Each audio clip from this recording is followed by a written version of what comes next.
校网照计划是台南市推动优雅新都大台南的主计划之一。推动的重点毋定伫创新甲环境的改造，更加重视后续实质的管理甲维护。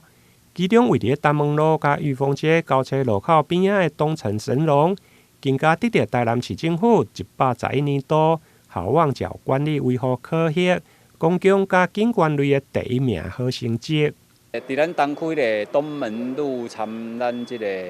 裕丰街口遮吼，伫东门路上吼，有一张咱100年的迄个神龙啊吼，包括东城神龙吼，这张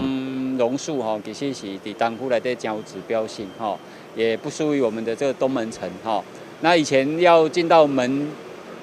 们东门进来之前吼，大家都会先以树为地标哦。所以在东区有不同的这种榕树哈，有几棵哦，那就是代表以前的这个咱古早哈，要伫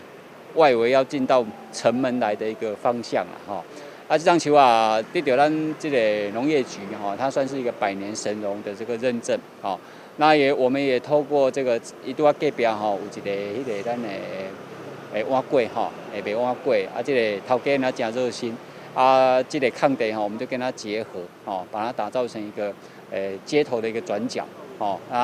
营造这个神龙很特别的一个氛围哈，让大家第一个认识这个神龙以外哈，另外一个制造一个休憩的地方。另外，位伫都会丛林的虎东创意深拿东区区公所，伫个文化部甲市府文化局社区营造的补助计划。